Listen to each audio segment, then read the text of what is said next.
ذي الذكر بل الذين كفروا في عزة وشقاق. كم أهلكنا من قبلهم من قرن فنادوا ولا حين مناص وعجبوا أن جاءهم منذر منهم وقال الكافرون هذا ساحر كذاب أجعل الآلهة إلها واحدا إن هذا لشيء عجاب. وانطلق الملأ منهم أن امشوا واصبروا على آلهتكم إن هذا لشيء يراد ما سمعنا بهذا في الملة الآخرة إن هذا إلا اختلاق أأنزل عليه الذكر من بيننا بل هم في شك من ذكري بل لما يذوقوا عذاب أم عندهم خزائن رحمة ربك العزيز الوهاب أم لهم ملك السماوات والأرض وما بينهما فليرتقوا في الأسباب جند ما هنالك مهزوم من الأحزاب كذبت قبلهم قوم نوح وعاد وفرعون ذو الأوتاد وثمود وقوم لوط وأصحاب الأيكة أولئك الأحزاب إن كل إلا كذب الرسل فحق عقاب وما ينظر هؤلاء إلا صيحة واحدة ما لها من فواق وقالوا ربنا عجل لنا قطنا قبل يوم الحساب اصبر على ما يقولون واذكر عبدنا داود ذا الأيد إنه أواب إنا سخرنا الجبال معه يسبحن بالعشي والإشراق والطير محشورة كل له أواب وشددنا ملكه وآتيناه الحكمة وفصل الخطاب وهل أتاك نبأ الخصم إذ تصوروا المحراب إذ دخلوا على داود ففزع منهم قالوا لا تخف خصمان بغى بعضنا على بعض فاحكم بيننا بالحق ولا تشطط واهدنا إلى سواء الصراط إن هذا أخي له 99 نعجة ولي نعجة واحدة فقال أكفلنيها وعزني في الخطاب قال لقد ظلمك بسؤال نعجتك إلى نعاجه وإن كثيرا من الخلطاء ليبغي بعضهم على بعض إلا الذين آمنوا وعملوا الصالحات وقليل ما هم وظن داود أنما فتناه فاستغفر ربه وخر راكعا وأناب فغفرنا له ذلك وإن له عندنا لزلفى وحسن مآب يا داود إنا جعلناك خليفة في الأرض فاحكم بين الناس بالحق ولا تتبع الهوى فيضلك عن سبيل الله إن الذين يضلون عن سبيل الله لهم عذاب شديد بما نسوا يوم الحساب وما خلقنا السماء والأرض وما بينهما باطلا ذلك ظن الذين كفروا فويل للذين كفروا من النار أم نجعل الذين آمنوا وعملوا الصالحات كالمفسدين في الأرض أم نجعل المتقين كالفجار كتاب أنزلناه إليك مبارك ليدبروا آياته وليتذكر أولو الألباب ووهبنا لداود سليمان نعم العبد إنه أواب إذ عرض عليه بالعشي الصافنات الجياد فقال إني أحببت حب الخير عن ذكر ربي حتى توارت بالحجاب ردوها علي فطفق مسحا بالسوق والأعناق ولقد فتنا سليمان وألقينا على كرسيه جسدا ثم أناب قال رب اغفر لي وهب لي ملكا لا ينبغي لأحد من بعدي إنك أنت الوهاب فسخرنا له الريح تجري بأمره رخاء حيث أصاب والشياطين كل بناء وغواص وآخرين مقرنين في الأصفاد هذا عطاؤنا فامنن أو أمسك بغير حساب وإن له عندنا لزلفى وحسن مآب واذكر عبدنا أيوب إذ نادى ربه أني مسني الشيطان بنصب وعذاب اركض برجلك هذا مغتسل بارد وشراب ووهبنا له أهله ومثلهم معهم رحمة منا وذكرى لأولي الألباب وخذ بيدك ضغثا فاضرب به ولا تحنث إنا وجدناه صابرا نعم العبد إنه أواب. واذكر عبادنا إبراهيم وإسحاق ويعقوب أولي الأيدي والأبصار إنا خلصناهم بخالصة ذكر الدار وإنهم عندنا لمن المصطفين الأخيار. واذكر إسماعيل واليسع وذا الكفل وكل من الأخيار هذا ذكر وإن للمتقين لحسن مآب. جنات عدن مفتحة لهم الأبواب متكئين فيها يدعون فيها بفاكهة كثيرة وشراب وعندهم قاصرات الطرف أتراب هذا ما توعدون ليوم الحساب إن هذا رزقنا ما له من نفاد. هذا وإن للطاغين لشر مآب جهنم يصلونها فبئس المهاد. هذا فليذوقوه حميم وغساق وآخر من شكله أزواج هذا فوج مقتحم معكم لا مرحبا بهم إنهم صالوا النار. قالوا بل أنتم لا مرحبا بكم أنتم قدمتموه لنا فبئس القرار. قالوا ربنا من قدم لنا هذا فزده عذابا ضعفا في النار.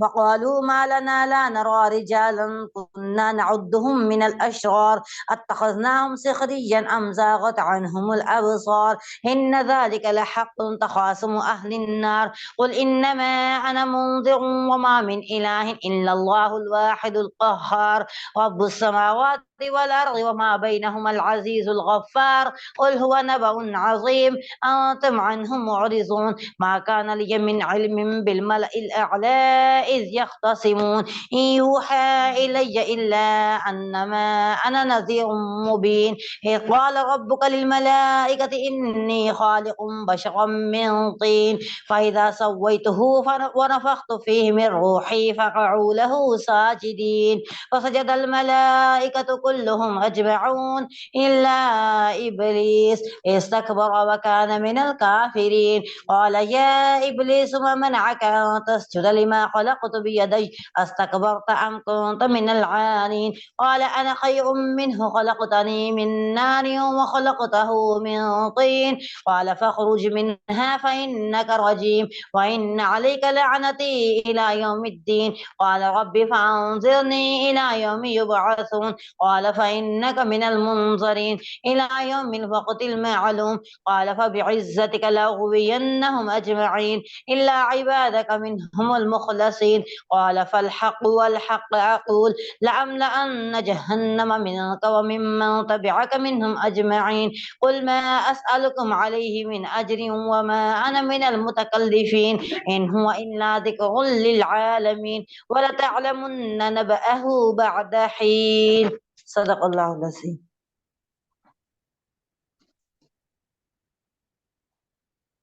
أعوذ بالله من الشيطان الرجيم أعوذ بالله من الشيطان الرجيم بسم الله الرحمن الرحيم ربي يسر ولا تعسر ربي يسر ولا تعسر وتمم لنا بالخير وبك نستعين يا فتاح يا عليم يا ربنا يا ربنا يا ربنا زدنا علما وعملا رب اغفر وارحم وأنت خير الراحمين رب اغفر وارحم وأنت خير الراحمين.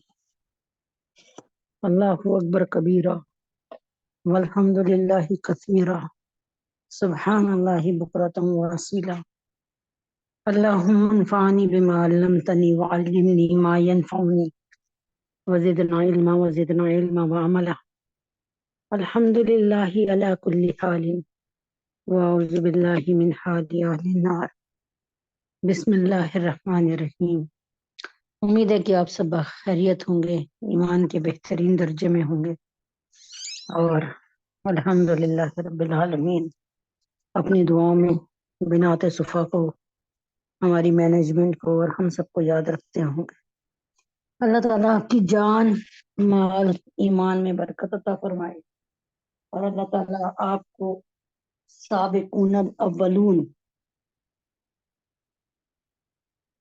اور فاستبقوا الخیرات اس میں اللہ تعالیٰ آپ کو شامل کرے، نیکی کے کاموں میں دوڑ لگانے والے. نیکی کے کاموں میں جلدی کرنے والے، جیسے کہ صحابہ تھے۔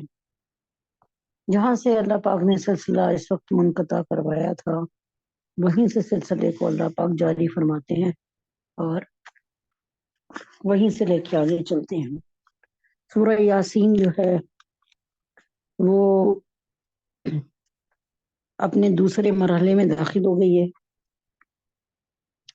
سورہ یاسین کے لیے اللہ رب العزت کے پیارے نبی اکرم صلی اللہ علیہ وآلہ وسلم کی کئی احادیث مبارکہ ہیں، اور آپ جناب صلی اللہ علیہ وآلہ وسلم نے ہمیں جب یہ بتایا کہ سورۃ الرحمن قرآن کی زینت ہے، اور یہ بتایا کہ سورہ فاتحہ یہ جو ہے سورہ فاتحہ یہ قرآن کی ماں ہے، تو ساتھ ہی یہ بھی بتایا کہ سورہ ملک سب سے جھگڑالو صورت ہے، اپنے قاری کو لے کر ہی جائے گی جنت میں انشاءاللہ۔ اور ساتھ ہی اللہ تعالیٰ کے نبی نے یہ بھی بتا دی اللہ نے کہ حوامیم جو ہیں وہ عروس القرآن ہے، قرآن کے دلہنے ہیں۔ تو اب یہ اس کے لیے اللہ تعالیٰ نے سورہ یاسین کے لیے اللہ نے فرمایا، اللہ کے نبی اکرم صلی اللہ علیہ وآلہ وسلم نے ہمیں بتایا کہ جو سورہ یاسین ہے یہ قرآن کا دل ہے، اور سورہ یاسین کے متعلق اللہ تعالیٰ کے نبی نے کافی احادیث مبارکہ اللہ تعالیٰ نے کہ نبی اکرم صلی اللہ علیہ وسلم نے ہمیں بتائی۔ اس میں سورہ یاسین صبح و شام پڑھا کریں، خاص کر نزاع کی حالت میں یا مرنے کے بعد میت پہ پڑھیں۔ اللہ تعالیٰ کے نبی نے فرمایا اقرأوا سورۃ یاسین علی موتکم، حدیث شریف میں آتا ہے سورہ یاسین قرآن کریم کا دل ہے، اور جو شخص بھی اس کو محض اللہ تبارک تعالیٰ اور آخرت کے لیے پڑھا کرے گا اس کی ضرور مغفرت کر دی جائے گی۔ اور اس کو مرنے والوں پر نزاع کے وقت پڑھا کرو، یعنی جب نزاع کا عالم طاری ہوتا ہے نا بالکل میت پر، تو اس وقت جو ہے یہ سورہ یاسین پڑھا کریں، اقرأوا سورۃ یاسین علی موتکم۔ تو یہی الحمدللہ رب العالمین آگے لے کے چلتے ہیں۔ اللہ تعالیٰ فرماتے ہیں کہ یہاں پہ اللہ ان رسولوں نے کہا ہمارا کوئی قالوا ربنا یعلم انا الیکم لمرسلون، ان رسولوں نے کہا ہمارا پروردگار خوب جانتا ہے ہمیں واقعی تمہارے پاس رسول بنا کر بھیجا گیا ہے، اور ہماری ذمہ داری سے زیادہ نہیں ہے کہ صاف صاف پیغام پہنچا دیں۔ بستی والوں نے کہا ہم نے تو تمہارے اندر نحوست محسوس کی ہے، یعنی نبیوں کو نعوذ باللہ منحوس کہہ رہے ہیں، نعوذ باللہ، تو اور نبیوں کا مذاق اڑا رہے تھے، اور جو اس وقت کے نبی تھے ان کو منحوس کہہ رہے تھے۔ تو جب یہ تمام کے تمام بات ہوئی، جب اللہ تعالیٰ کے نبیوں نے ڈرایا کہ دیکھو اللہ تعالیٰ کا عذاب آ جائے گا اگر تم اللہ کی مان کے نہیں چلو گے، تو بستی والوں نے کہا ہم نے تو تمہارے اندر نحوست محسوس کی ہے، یعنی نعوذ باللہ کہ تم لوگ منحوس ہو، اللہ نہ کرے، یقین جانو اگر تم باز نہ آئے تو ہم تم پر پتھر برسائیں گے اور ہمارے ہاتھوں تمہیں بڑی دردناک سزا ملے گی۔ یہ بستی والے اپنے نبی سے کہہ رہے ہیں، رسول سے کہہ رہا ہے۔ رسول نے کہا تمہاری نحوست خود تمہارے ساتھ لگی ہوئی ہے، یعنی تم خود ہی برے ہو، اور تمہاری نحوست جو ہے نا وہ تمہارا کفر اور شرک ہے۔ کیا یہ باتیں اس لیے کر رہے ہو کہ تمہیں نصیحت کی بات پہنچائی گئی ہے؟ یعنی تم اس لیے سر پہ چڑھ رہے ہو کہ تمہیں کوئی نصیحت کی بات پہنچائی گئی ہے، تمہارے فائدے کی بات ہو رہی ہے؟ اصل بات یہ ہے کہ تم خود حد سے گزرے ہوئے ہو لوگ ہو۔ اور شہر کے پرلے علاقے سے ایک شخص دوڑتا ہوا آیا، یہ شخص کا نام کیا تھا؟ روایتوں میں اس کا نام حبیب نجار ہے، اور یہ پیشے کے لحاظ سے ایک بڑا ہی تھا۔ یہاں پر اللہ تعالیٰ بتا رہے ہیں کہ تمہارا عمل درکار ہے۔ اللہ تبارک تعالیٰ نے کہیں نہیں لکھا کہ جو MA ہوگا، MPA ہوگا، ڈاکٹر ہوگا، انجینئر ہوگا، ہی گوز ٹو جنہ، وہ جنت میں جائے گا۔ اللہ تعالیٰ نے کوئی ایسی حدیث ہمیں نہیں بتائی، نبی پاک صلی اللہ علیہ وسلم نے کوئی ایسی بات نہیں بتائی۔ اللہ تعالیٰ نے اور اللہ تعالیٰ کے نبی نے صرف یہی بتایا کہ ان اللہ لا ينظر الى صورکم واموالکم ولکن ينظر الى قلوبکم واعمالکم، کہ اللہ تعالیٰ نہیں دیکھتے تمہاری صورتوں کو اور تمہارے مالوں کو، ضرور دیکھتے ہیں تمہارے دلوں کو اور تمہارے اعمالوں کو۔ کیا یہ باتیں اس لیے کرے کہ تمہیں نصیحت کی بات پہنچائی گئی ہے؟ اصل بات یہ کہ تم خود حد سے گزرے ہوئے لوگوں، اور شہر کے شہر کے پرلے علاقے سے ایک شخص دوڑتا ہوا آیا، یعنی وہ دوڑتا ہوا آیا اور اس نے کہا اے میری قوم کے لوگوں، ان رسولوں کا کہنا مانو۔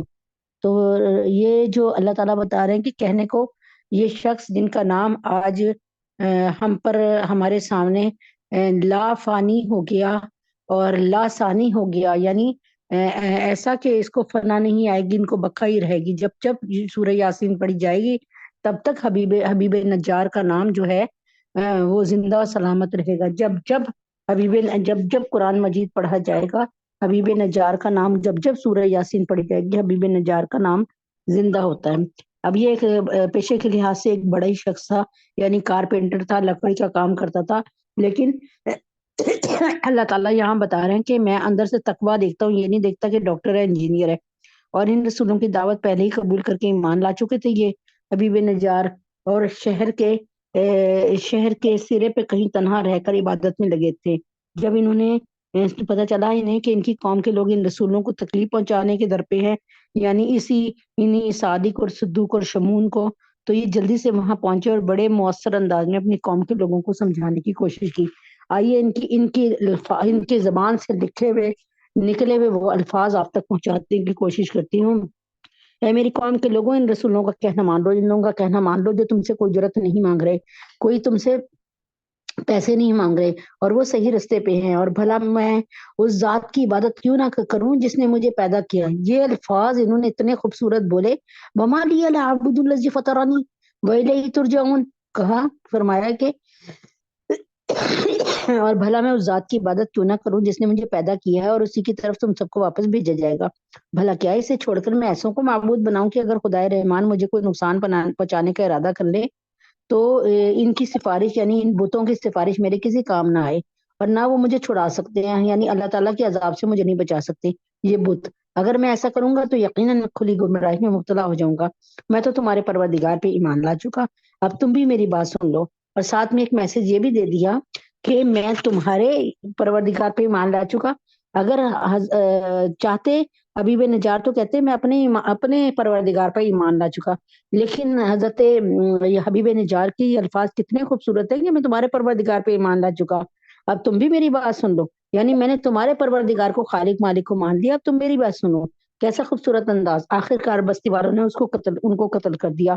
بعض روایتوں میں ہے کہ سنگل قوم نے ان کی خانہ تقریر کے جواب میں انہیں لاتے گھونسے اور پتھر مار مار کے شہید کر دیا، یعنی اور کہیں لکھا کہ انہیں یعنی لوہے کی کنگھیوں سے چروایا گیا، یعنی کنگھی ہوتی ہے نا، کنگھی سے کھال کھینچی گئی لوہے کی کنگھیوں سے، تو ان پر بڑا ظلم کیا گیا تھا حبیب نجار۔ اس وقت کی تکلیف کو انہوں نے سہ لیا اور نبیوں کے رسولوں کی حمایت میں کو نہیں چھوڑا، اور آج ان کا نام تا دم قیامت زندہ رہے گا انشاءاللہ۔ فرمایا کہ اگر میں ایسا کروں گا تو یقیناً میں کھلی گمراہی میں مبتلا ہو جاؤں گا، یعنی میں تمہارے بنائے ہوئے بتوں کی عبادت کروں۔ میں تو تمہارے پروردگار پہ ایمان لا چکا، اب تم بھی میری بات سن لو۔ فرمایا کہ انی آمنت بربکم فاسمعون، میں تمہارے رب پر ایمان لا چکا، اب تم میری بات سن لو۔ اب آخر کار بستی والوں نے اس کو قتل کر دیا، اور اللہ تعالیٰ کی طرف سے اس سے کہا گیا، یعنی حبیب نجار سے اللہ تعالیٰ نے فرمایا جنت میں داخل ہو جاؤ۔ کیا کہا اللہ تعالیٰ نے ان کو؟ قیل ادخل الجنہ قال یا لیت قومی یعلمون۔ اس وقت جب کہا گیا نا حبیب نجار کو اللہ نے کہ داخل ہو جاؤ جنت میں، تو اب آپ کو ہوگا کہ ابھی سے کیسے داخل ہو گئے؟ ہاں، نیک لوگوں کی قبر جو ہوتی ہے وہ ان کی جنت ہوتی ہے، اور برے لوگوں کی قبر ان کی دوزخ ہوتی ہے۔ آخر کار بستی والوں نے ان کو قتل کر دیا، اور اللہ تعالیٰ کی طرف سے ان سے کہا گیا کہ جنت میں داخل ہو جاؤ۔ اس نے یہ جنت کی نعمتیں دیکھ کر حبیب نجار نے کہا کاش میری قوم کو معلوم ہو جائے، یعنی جب یہ ساری جنت کو دیکھ لیا نا جو ملی تھی حبیب نجار کو، جنت میں اصل داخلہ تو حشر نشر کے بعد ہوگا، البتہ نیک لوگوں کو اللہ تعالیٰ عالم برزخ میں بھی جنت کی بعض نعمتیں عطا فرما دیتے ہیں۔ یہاں ان کو ایک طرف خوشخبری دی گئی کہ ان کا مقام جنت ہے، اور دوسری طرف جنت کی کچھ نعمتیں عالم برزخ میں یعنی قبر کے اندر ہی ان کو عطا ہو گئی، جنہیں دیکھ کر انہوں نے پھر اپنی قوم ہی کے خیر خواہی کی بات فرمائی، پھر اپنی قوم کا خیال کیا اور کہا کاش انہیں پتہ چل جائے مجھے کن نعمتوں سے سرفراز فرمایا گیا ہے، تو شاید ان کی بھی آنکھیں کھل جائیں۔ یعنی کاش میری قوم جان لے کہ میں نے گھاٹے کا سودا نہیں کیا، تاکہ وہ بھی وقت سے پہلے سمجھ جائے کہ اللہ تعالیٰ نے کس طرح میری بخشش کی ہے اور مجھے باعزت لوگوں میں شامل کر دیا ہے، اور اس شخص کے بعد ہم نے اس کی قوم پر آسمان سے کوئی لشکر نہیں اتارا اور نہ ہمیں اتارنے کی ضرورت تھی۔ یعنی اس ظالم اور نافرمان قوم کو ہلاک کرنے کے لیے ہمیں فرشتوں کا کوئی لشکر آسمان سے اتارنے کی ضرورت نہیں تھی، بس ایک ہی فرشتے نے ایک زوردار آواز نکالی تو اسی سے ان کے کلیجے پھٹ کے رہ گئے اور پوری قوم ہلاک ہو کر ایسی ہو گئی جیسے آگ بجھ کر راکھ کا ڈھیر بن جاتی ہے۔ وہ تو بس ایک ہی چنگاڑ تھی جس نے وہ ایک دم بجھ کر رہ گئے، اور یہ ہو سکتا ہے کہ قوم سمود کی بات ہو رہی ہو۔ افسوس ہے ایسی بندوں کے حال پر، ان کے پاس کوئی رسول ایسا نہیں آیا جس کا وہ مذاق نہ اڑاتے رہے ہو، کیونکہ ہے نا کہ اللہ تعالیٰ نے اس میں کہا ہے نا فَعَزَّزْنَا بِثَالِثٍ، تو یہ بھی ہو سکتا ہے کہ حضرت صالح علیہ السلام ہو، اور پھر اللہ تعالیٰ نے صادق اور صدوق کو بھیج کر نا ان کو عزت دی، یعنی ان کو تقویت دی، ان کے ہیلپر بھیجے، اور لیکن ان کی قوم نے ان کا مذاق اڑایا۔ کیا انہوں نے نہیں دیکھا کہ ان سے پہلے ہی ہم کتنی قوموں کو اس طرح ہلاک کر چکے ہیں کہ ان کے پاس لوٹ کر نہیں آتے، اور یہ جتنے لوگ ہیں ان سبھی کو اکٹھا کر کے ہمارے سامنے حاضر کیا جائے گا، اور ان کے لیے ایک نشانی وہ زمین ہے جو مردہ پڑی ہوئی تھی، ہم نے اسے زندگی عطا کی اور اس سے غلہ نکالا جس کی خوراک یہ کھاتے تھے۔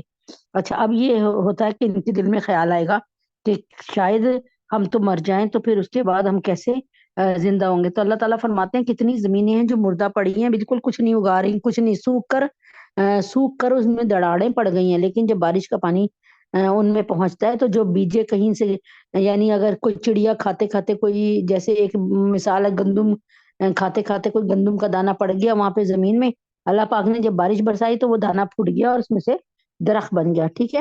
تو ہم اللہ تعالیٰ فرماتے ہیں کہ ہم مردہ زمین کو بھی زندہ کرنے پہ قادر ہیں، تو ہم مردہ لوگوں کو بھی زندہ کرنے پہ قادر ہیں، اور ہم نے اس زمین میں کھجوروں اور انگوروں کے باغ پیدا کیے اور ایسا انتظام کیا کہ اس میں سے پانی کی چشمے پھوٹ نکلے تاکہ یہ اس کی پیداوار میں سے کھائیں، حالانکہ اس کو ان کے ہاتھوں نے نہیں بنایا تھا۔ اللہ تعالیٰ فرما رہے ہیں یہ زمین اور یہ سارے کے سارے جو چیزیں ہیں یہ ان کے ہاتھوں نے نہیں بنایا تھا، کیا پھر بھی یہ شکر ادا نہیں کریں گے؟ پاک ہے وہ ذات جس نے ہر چیز کے جوڑے جوڑے پیدا کیے ہیں، اس پیداوار کے بھی جو زمین اگاتی ہے، اور خود ان انسانوں کے بھی، ان چیزوں کو بھی جنہیں یہ لوگ بھی ابھی جانتے تک نہیں ہیں۔ یعنی یہ سائنس کی چیزیں جو اس وقت مثلا بجلی میں مثبت اور منفی کا، اور ایٹم میں الیکٹران اور پروٹون کے متعلق، یعنی یہ باتیں ان کو نہیں پتہ تھی کہ الیکٹران اور پروٹون بھی میل اور فیمیل، مذکر اور مؤنث ہیں، اور وہ بھی کوئی چیز ہیں۔ اللہ تعالیٰ فرماتے ہیں کہ یہ چیزیں بعد میں آہستہ آہستہ ان لوگوں نے جانی، لیکن اللہ تعالیٰ نے ان کی چیزوں کے متعلق کافی اشارے عطا فرما دیے، اور ان کے لیے ایک اور نشانی رات ہے، ہم اس پر سے دن کا چھلکا اتار لیتے ہیں، تو وہ یکایک اندھیرے میں رہ جاتے ہیں اور سورج اپنے ٹھکانے کی طرف چلا جا رہا ہے۔ یہ سب اس ذات کا مقرر کیا ہوا نظام ہے جس کا اقتدار بھی کامل، جس کا علم بھی کامل۔ کبھی آپ نے اس بات پہ غور کیا کہ اپنے گھر سے باہر نکل کے دیکھیں، اپنے گھر پہ دیکھیں، اپنے گھر میں ابھی بھی دیکھ لیں پردہ ہٹا کے کہ ابھی 2-3 گھنٹے بعد ادھر اتنی ماشاءاللہ روشنی ہوگی، اور پھر آہستہ آہستہ کوئی 10 گھنٹے بعد، 11 گھنٹے بعد ایسے ہو جائے گا کہ اندھیرا کے نظر بہت مشکل سے آئے گا۔ تو اللہ تبارک تعالیٰ فرما رہے ہیں کہ یہ سب اس ذات کا مقرر کیا ہوا نظام ہے جس کا اقتدار بھی کامل ہے، جس کا علم بھی کامل ہے۔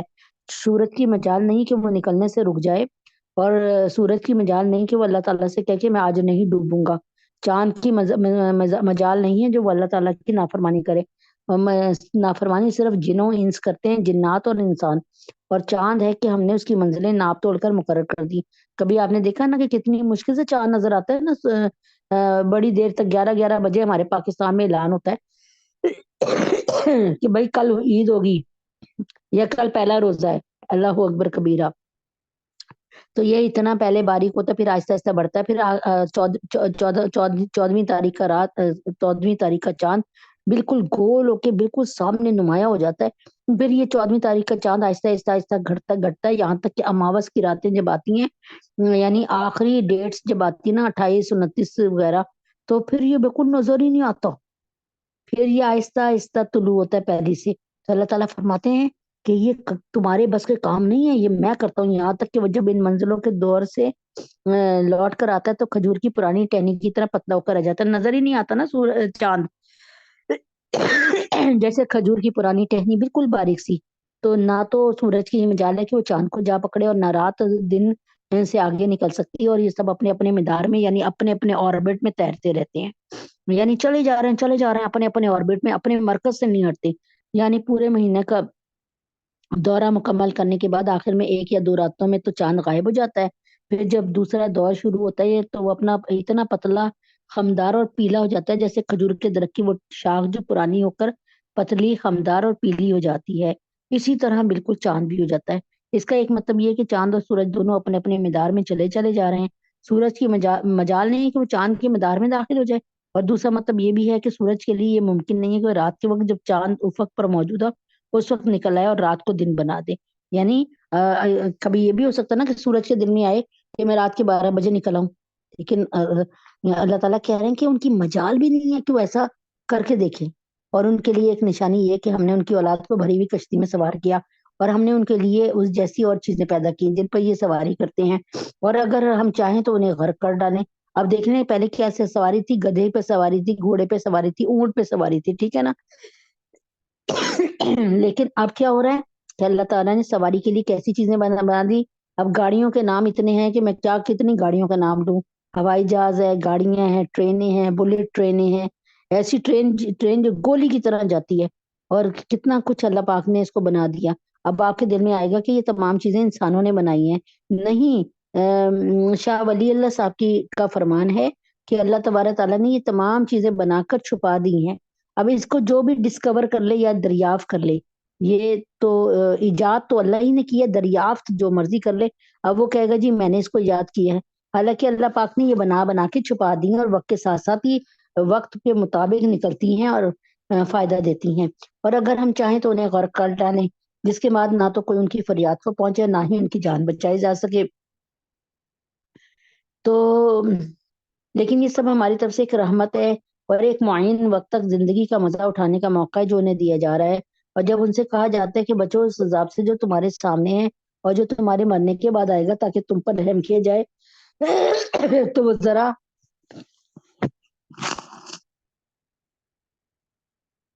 ذرا کان نہیں دھرتے، اور کہتے ہیں، اور ان کے پروردگار کی نشانی میں کوئی نشانی ایسی نہیں جس سے وہ منہ موڑ لیتے ہوں. کشتی جیسی دوسری سواری کی تشریح عام طور سے مفسرین نے اونٹوں سے کی ہے، کیونکہ اہل عرب اونٹوں کو صحرا کا جہاز کہا کرتے تھے. اور جب ان سے کہا جاتا ہے اللہ نے تمہیں جو رزق دیا اس میں سے غریبوں پر بھی خرچ کرو، تو یہ کافر لوگ مسلمانوں سے کہتے ہیں کیا ہم ان لوگوں کو کھلائیں جنہیں اللہ چاہتا تو خود کھلا دیتا. یعنی ہم بھوکوں کو کیوں کھلائیں، کھلائیں؟ اگر اللہ نے بھوکوں کو کھلانا ہوتا تو کھلا دیتا خود. ہمیں بھی اللہ نے دیا ہے تو ہم بھوکوں کو کیوں کھلائیں؟ اگر اللہ چاہے گا تو خود ہی کھلا دے گا. لیکن اللہ تعالیٰ نے تو یہ آزمائش رکھی ہے نا تمہاری کہ تم اپنے اللہ کے بندوں کا کتنا خیال کرتے ہو، اور اس پر کتنا اجر و ثواب لکھ دیا ہے. اور جب ان سے کہا جاتا ہے اللہ نے تمہیں جو رزق دیا اس میں سے غریبوں پر بھی خرچ کرو، تو یہ کافر لوگ مسلمانوں سے کہتے ہیں کیا ہم ان لوگوں کو کھانا کھلائیں جنہیں اگر اللہ چاہتا تو خود کھلا دیتا. مسلمانوں تمہاری حقیقت اس کے سوا کچھ بھی نہیں کہ تم کھلی گمراہی میں پڑے ہوئے ہو، اور کہتے ہیں کہ یہ قیامت کا وعدہ کب پورا ہوگا. مسلمانوں بتاؤ اگر تم سچے ہو، دراصل یہ لوگ بس ایک چنگھاڑ کا انتظار کر رہے ہیں جو ان کی حجت بازی کے عین درمیان انہیں آ پکڑے گی. یعنی یہ اسی طرح اللہ تعالیٰ سے لڑتے رہیں گے اور اللہ تعالیٰ پہ اعتراض کرتے رہیں گے، اور یہاں تک کہ حتیٰ زرتم المقابر، یہاں تک کہ یہ اپنی اپنی قبروں میں پہنچ جائیں گے. پھر نہ یہ کوئی وصیت کر سکیں گے اور نہ اپنے گھر والوں کے پاس لوٹ کر جا سکیں گے. اور سور پھونکا جائے گا تو یہ یقیناً اپنی اپنی قبروں سے نکل کر اپنے پروردگار کی طرف تیزی سے روانہ ہو جائیں گے. کہیں گے ہائے ہماری کمبختی، ہمیں کس نے ہمارے مرکز سے یعنی ہماری قبروں سے اٹھا کر کھڑا کر دیا. جواب ملے گا یہ وہی چیز ہے جس کا خدائے رحمان نے وعدہ کیا تھا، یعنی قیامت کا دن. اور پیغمبروں نے سچی بات کہی تھی، اور اللہ تعالیٰ بتا رہے ہیں کہ ان لوگوں کو بتائیں گے کہ دیکھو تمہارے تک میرے پیغمبر آئے تھے اور انہوں نے سچی سچی باتیں کی تھی، اور کچھ نہیں، بس ایک زور کی آواز ہوگی جس کے بعد یہ سب کے سب ہمارے سامنے حاضر کر دیے جائیں گے. یعنی سور پھونکا جائے گا، اور سور کی آواز کو سن کر سارے کے سارے جو ہے اپنی اپنی جگہ کو چھوڑ کے اپنی اپنی قبروں سے اٹھیں گے، اور کیا ہوگا کہ سارے کے سارے اللہ پاک کی بارگاہ میں سارے کے سارے جمع ہو جائیں گے، اور اس دن عجیب سا موقع ہوگا، ہر شخص ہر شخص حشر کے میدان کی طرف بھاگ رہا ہوگا۔ چنانچہ اس دن کسی شخص پہ کوئی ظلم نہیں ہوگا، اور تمہیں کسی اور چیز کا نہیں بلکہ انہی کاموں کا بدلہ ملے گا جو تم کیا کرتے تھے۔ جنت والے وہ لوگ اس دن یقیناً اپنے مشغلے میں مگن ہوں گے، اور وہ ان کی بیویاں گھنے سایوں میں آرام دہ نشستوں پر ٹیک لگائے ہوئے ہوں گی۔ اللہم جعلنا منہم، اللہ کرے ہم سب بھی اس میں شامل ہوں۔ وہاں ان کے لیے میوے ہوں گے، اور انہیں ہر وہ چیز ملے گی جو وہ منگوائیں گے۔ رحمت والے پروردگار کی طرف سے انہیں سلام کہا جائے گا، اور کافروں سے کہا جائے گا اے مجرموں، آج تم مومنوں سے الگ ہو جاؤ۔ وامتاز اللہ اکبر، وامتاز الیوم ایھا المجرمون، اے مجرموں آج تم مومنوں سے الگ ہو جاؤ۔ اے آدم کے بیٹوں، کیا میں نے تمہیں، یعنی نماز پڑھنے والے ایک طرف، نماز پڑھنے والے نہ پڑھنے والے ایک طرف، شراب پینے والے ایک طرف، شراب نہ پینے والے ایک طرف، اے آدم کے بیٹوں، کیا میں نے تمہیں یہ تاکید نہیں کر دی تھی کہ تم شیطان کی عبادت نہ کرنا، وہ تمہارا کھلا دشمن ہے، اور یہ کہ تم میری عبادت کرنا، یہی سیدھا راستہ ہے۔ در حقیقت یہ ہے کہ شیطان نے تم میں سے ایک بڑی خلقت کو گمراہ کر ڈالا ہے، تو کیا تم سمجھتے نہیں ہو؟ یہ ہے وہ جہنم جس سے تمہیں ڈرایا جاتا تھا، آج اس میں داخل ہو جاؤ، کیونکہ تم کفر کیا کرتے تھے، تم جھٹلایا کرتے تھے، تم کہتے تھے کہ کوئی ایسی بات ہی نہیں ہونی، کوئی مرنا نہیں ہے، کوئی کچھ نہیں ہونا۔ آج کے دن ہم ان کے منہ پر مہر لگا دیں گے، ان کے ہاتھ ہم سے باتیں کریں گے۔ اللہ تعالیٰ فرمائیں گے کہ اس دن میں ان سے یہ اسٹیٹمنٹ نہیں لوں گا، کوئی ان سے بیان نہیں لوں گا، بلکہ ان کی زبانوں کو تالے لگا دوں گا۔ الیوم نختم علی افواہہم وتکلمنا ایدیہم وتشہد ارجلہم بما کانوا یکسبون، آج کے دن ہم ان کے منہوں پر مہر لگا دیں گے، ان کے ہاتھ ہم سے بات کریں گے، ان کے پاؤں گواہی دیں گے کہ وہ کیا گواہی کیا کرتے تھے، اور اگر ہم چاہیں تو یہی دنیا میں ان کی آنکھیں ملیاں میٹ کر دیں، پھر یہ راستے کی تلاش میں ادھر ادھر بھاگتے پھرے، لیکن انہیں کہاں کچھ سجائی دے گا۔ یعنی اللہ تعالیٰ فرماتے ہیں ہم چاہیں تو یہیں پر ان کو ایسا بنا دے کہ ان کی ہر کام الٹا پڑ جائے، اور اگر ہم چاہیں تو ان کی اپنی جگہ پر بیٹھے بیٹھے ان کی صورتیں اس طرح بگاڑ دیں، مسخ کر دیں کہ یہ نہ آگے بڑھ سکے اور نہ پیچھے لوٹ سکے، یعنی ان کی کتے بلی والی صورتیں بنا دیں، اور ہم جس شخص کو لمبی عمر دیتے ہیں اسے تخلیقی اعتبار سے الٹ ہی دیتے ہیں۔ کیا پھر بھی انہیں عقل نہیں آتی؟ جب انسان بہت بوڑھا ہو جاتا ہے تو اس کے قوا جواب دے جاتے ہیں، اور اس کے دیکھنے سننے اور بولنے سمجھنے کی طاقتیں ختم ہو جاتی ہیں یا کمزور پڑ جاتی ہیں۔ اللہ تعالیٰ فرما رہے ہیں یہ لوگ انسانوں کو پیش آنے والے ان تبدیلیوں کو، ان تغیرات کو دیکھتے ہیں، اس سے انہیں یہ سبق لینا چاہیے کہ جب اللہ تعالیٰ انسانوں کے جسم میں یہ تغیرات اور تبدیلیاں پیدا کر سکتا ہے تو وہ ان کی نافرمانیوں کی بنا پر ان کی بنائی بھی بالکل ختم کر سکتا ہے، اور ان کی صورتیں بھی بالکل مسخ کر کے بگاڑ سکتا ہے۔ اور ہم نے ان پیغمبر کو نہ شاعری سکھائی ہے اور نہ وہ ان کے شایان شان ہے۔ میں نے کہا نا کہ اللہ تعالیٰ یہ نبی پاک صلی اللہ علیہ وسلم کو دکھ دینے کو کہتے تھے کہ آپ تو شاعر ہیں، آپ تو ساحر ہیں، یعنی جادوگر ہیں، آپ تو کاہن ہیں، غیب کی خبریں لے کر آتے ہیں، نجومی ہیں، یعنی اللہ تعالیٰ کو یہ باتیں پسند نہیں، اور یہ باتیں ہمیں بھی نہیں پسند ہیں نا۔ تو اللہ تعالیٰ نے ان سب کا جواب دیا ہے یہاں پہ۔ پھر اللہ تعالیٰ فرما رہے ہیں کہ اور ہم نے ان پیغمبر کو نہ شاعری سکھائی ہے نہ ان کے شایان شان ہے، یہ تو بس ایک نصیحت کی بات ہے، اور ایک ایسا قرآن جو حقیقت کو کھول کھول کر بیان کرتا ہے تاکہ ہر اس شخص کو خبردار کرے جو زندہ ہو، اور تاکہ کفر کرنے والوں پر حجت پوری ہو جائے۔ اور کیا انہوں نے یہ نہیں دیکھا کہ ہم نے اپنے ہاتھوں کی بنائی ہوئی چیزوں میں ان کے لیے مویشی پیدا کیے، اور یہ ان کے مالک بنے ہوئے ہیں، اور ہم نے ان مویشیوں کو ان کے قابو میں دے دیا۔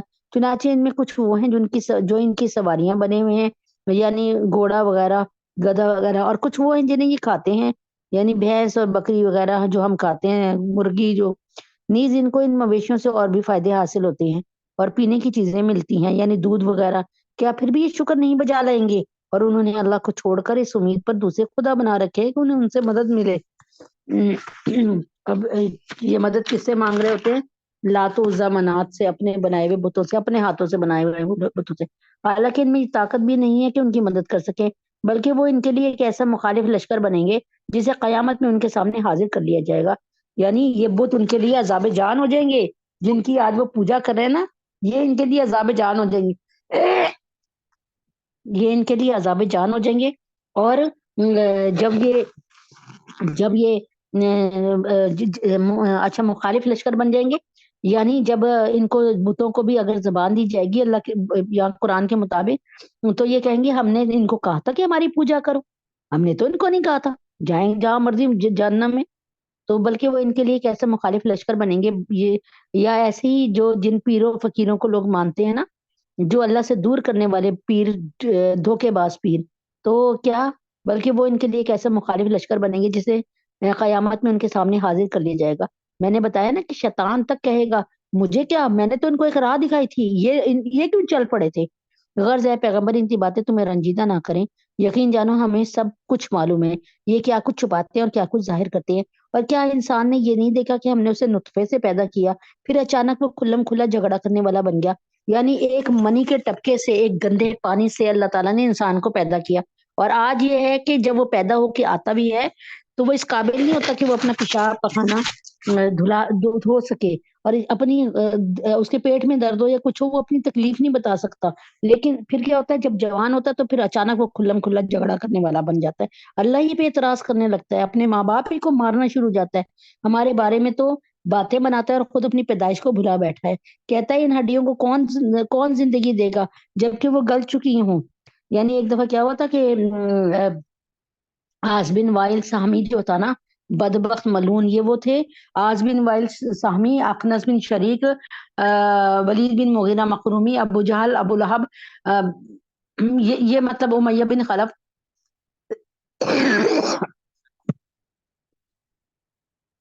یہ تمام وہ لوگ تھے جو کیا کہتے ہیں ایسے پکے کافر تھے کہ ان کے لیے نا اللہ تعالیٰ نے لکھا ہے کہ یا ہی الذین کفروا، یہ وہ لوگ جنہوں نے کفر کیا، یعنی انکار کیا، اللہ کے ذات سے انکار کیا، اللہ کے حکموں سے انکار کیا، ہمارے بارے میں تو وہ باتیں بناتا ہے اور خود اپنی پیدائش کو بھولا بیٹھا ہے، کہتا ہے ان ہڈیوں کو کون زندگی دے گا جبکہ وہ گل چکی ہوں گی، کہہ دو ان کو وہی زندگی دے گا جس نے انہیں پہلی بار پیدا کیا تھا، اور وہ پیدا کرنے کا ہر کام جانتا ہے، وہی ہے جس نے تمہارے لیے سرسبز درخت سے آگ پیدا کر دی، پھر تم ذرا سی دیر میں اس سے سلگانے کا کام لیتے ہو۔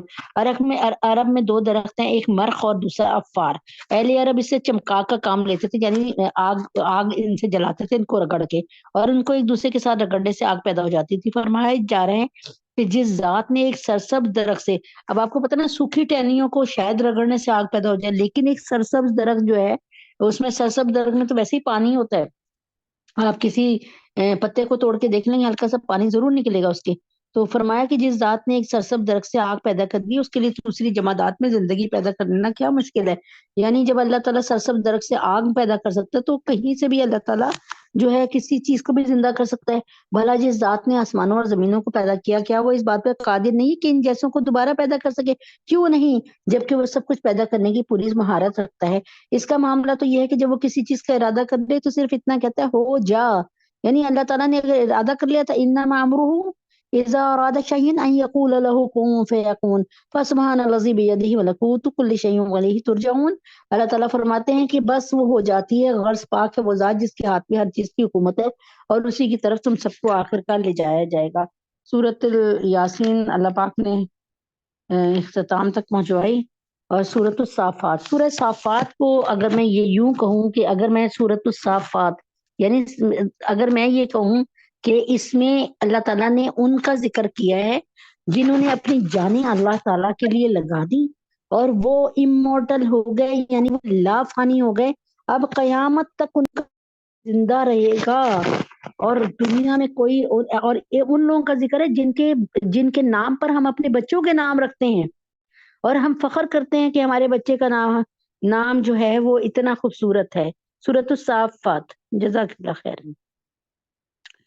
یہاں پہ اللہ تعالیٰ فرماتے ہیں، یہاں پر اللہ نے یہاں پر واؤ جو ہے حروف عطف ہے، یعنی واؤ کا مطلب تو اور ہوتا ہے نا، اور ٹھیک ہے، لیکن یہاں پہ حروف عطف ہے یعنی قسمیہ، قسم کھانے کے لیے، والتین والزیتون والطور سینین وطور سینین، یعنی اللہ تعالیٰ نے سورہ صافات کو یعنی اس واؤ کو نا یہاں پہ حرف قسم کے طور پہ، قسم جن چیزوں کی کھائی ہے ان کی قیمت، یعنی اللہ تعالیٰ نے جن چیزوں کی قسم کھائی ہے نا ان کو اللہ تعالیٰ نے انمول کر دیا، ان کی قیمت لگا دی۔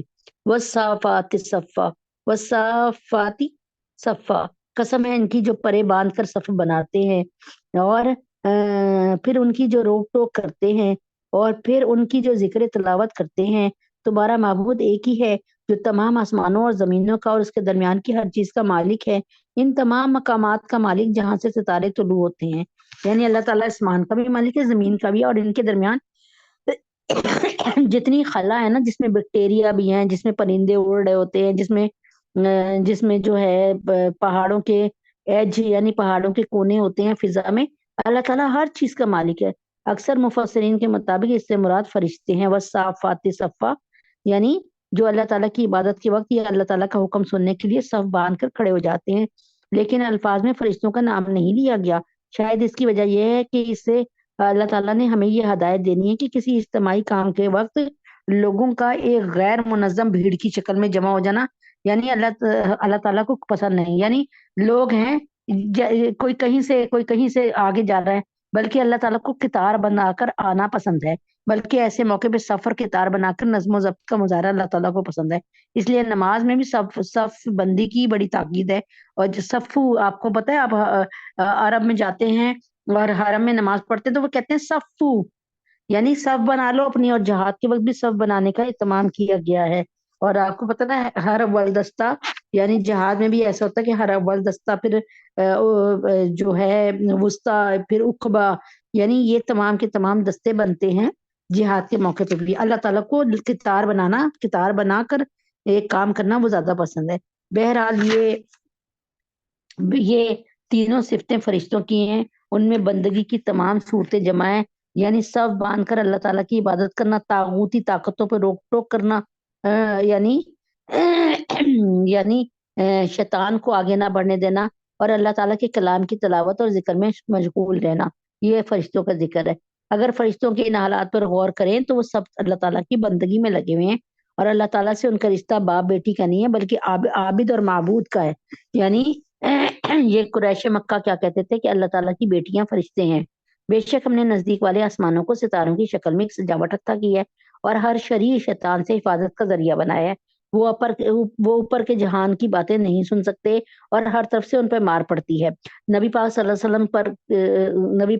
وسلم کے مبعوث ہونے سے پہلے، نبی بننے سے پہلے آسمان پر شریر جن چلے جاتے تھے اور شریر شیطان چلے جاتے تھے، اور جا کر نہ اللہ تعالیٰ کے فیصلوں کو سنتے تھے اور آ کر نہ دنیا میں بتا دیتے تھے. جیسے ایک مثال کے طور پہ کہ اللہ تعالیٰ نے میرے لیے فیصلہ کر لیا یا آپ کے لیے فیصلہ کر لیا کہ اس سال اس کو حج پر بھیجیں گے، ٹھیک ہے؟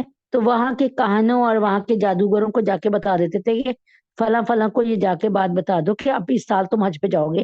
اور جب وہ واقعی حج پہ چلا جاتا تھا تو اس کا یقین اور کاہنوں پر اور نجومیوں پر ان کا یقین بڑھ جاتا تھا کہ یہ تو بھائی خدا سے بہت قریب ہے، یا یہ تو خدا کے ساتھ ان کو شریک بنا لیتے تھے. یعنی اللہ تعالیٰ سے تعلق ختم کرنے کی کوشش میں لگے رہتے تھے. وہ اوپر کے جہان کی باتیں نہیں سن سکتے تھے. لیکن اب اللہ تعالیٰ نے کیا کیا، آپ نے دیکھا ہوگا کبھی آپ باہر سو رہے ہوں صحن میں تو ایک تیزی سے ایک ستارہ جو ہے نا وہ دائیں سے بائیں یا بائیں سے دائیں چلتا ہے، تیزی سے بھاگتا ہے. تو یہ اللہ تعالیٰ نے جو ہے نا شہاب، یعنی اللہ تعالیٰ نے جگہ جگہ آسمان پہ فرشتوں کا پہرا بچھا دیا ہے. اور جب بھی کوئی شریر جن یا کوئی شیطان اوپر جاتا ہے تو ایک شہاب آ کے نا، ایک ستارہ آ کے نا ان کے ساتھ لگتا ہے اور ان کو مار کر ختم کر دیتا ہے.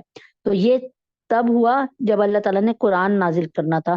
اللہ تعالیٰ نے قرآن کو پوری حفاظت سے اور پورے راز کے ساتھ نازل کیا تھا. 70,000 فرشتوں کی لپیٹ میں قرآن جاتا تھا ایک ایک آیت. تو اور وہ اوپر کے جہان کی باتیں نہیں سن سکتے اور ہر طرف سے ان پر مار پڑتی ہے. یعنی جو بھی شریر جن یا شیطان جاتا تھا تو اللہ تعالیٰ نے ان کے لیے چیک پوسٹ بنائی ہوئی تھی جہاں سے ان پر حملہ ہوتا تھا. اور یہ سب کچھ ہوا نبی پاک صلی اللہ علیہ وسلم کی نبوت کے بعد، یعنی نبوت ملنے کے بعد. انہیں دھکے دیے جاتے ہیں اور ان کو آخرت میں دائمی عذاب ہوگا. یعنی یہی شیطان اور جنات کے لیے. البتہ جو کوئی کچھ اچک لے جائے تو ایک روشن چھولا اس کا پیچھا کرتا ہے. یعنی اگر کسی نے اللہ کے کوئی فیصلے کو سن بھی لیا جو اللہ تعالیٰ فرشتوں سے کہہ رہے ہوتے ہیں آسمان پہ، تو اگر کوئی سن بھی لیتا نا شیطان وغیرہ اللہ کے کسی فیصلے کو، تو ایک روشن چھولا، ایک شہاب جو ہوتا ہے نا اس کا پیچھا کرتا ہے، اس کو جلا کے راکھ کر دیتا ہے. اب ذرا ان کافروں سے پوچھو ان کی تخلیق زیادہ مشکل ہے یا ہماری پیدا کی ہوئی دوسری مخلوقات کی؟ ان کو تو جو ہے ان کو تو ہم نے لیسدار گارے سے پیدا کیا ہے. اے پیغمبر، حقیقت تو یہ ہے کہ تم ان کی باتوں پہ تعجب کرتے ہو اور یہ